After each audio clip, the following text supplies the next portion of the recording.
દાહોદ લોકસભા બેઠક ઉપર ભાજપના જશવંતસિંહ ભાભોરનો સતત ત્રીજી વખત 3,33,000 મતોથી જંગી સરસાઈથી વિજય થતા દાહોદ જિલ્લા ભાજપમાં ઉત્સાહ જોવા મળી રહ્યો છે. લોકસભા દાહોદ બેઠક ઉપર ભાજપના જશવંતસિંહ ભાભોર તેમજ કોંગ્રેસના ડોક્ટર પ્રભાબેન તાવિયાડ વચ્ચે સીધો જંગ જામ્યો હતો. જશવંતસિંહ ભાભોર ગત 2 ટર્મમાં સાંસદ રહી ચૂક્યા છે અને કેન્દ્રીય મંત્રી પણ બન્યા હતા, તો સામે ડોક્ટર પ્રભા તાવિયાડ પણ સાંસદ તરીકે રહી ચૂક્યા છે. દાહોદ બેઠકમાં બંને જાણીતા ચહેરા છે, ત્યારે બંને પક્ષ તેમજ અન્ય પક્ષના અને અપક્ષ એમ કુલ 10 ઉમેદવારો મેદાનમાં હતા. તેમાંથી ભાજપ અને કોંગ્રેસ વચ્ચે સીધી ટક્કર જામી હતી, ત્યારે આજે આવેલા પરિણામો પણ ચોંકાવનારા સામે આવ્યા છે. દાહોદ લોકસભા વિસ્તારની તમામ 7 વિધાનસભા બેઠકમાં જશવંતસિંહ ભાભોરને સરસાઈ મળી હતી.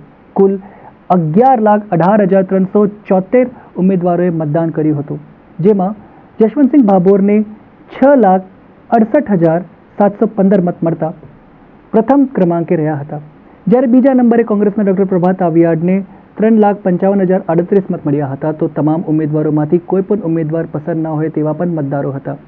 34,938 મતદારોએ નોટાનો ઉપયોગ કર્યો હતો. આમ જશવંતસિંહ ભાભોરનો 3,33,673 મતોથી વિજય થતા દાહોદ જિલ્લા ભાજપ સહિત સમર્થકોમાં ખુશીની લહેર જોવા મળી હતી.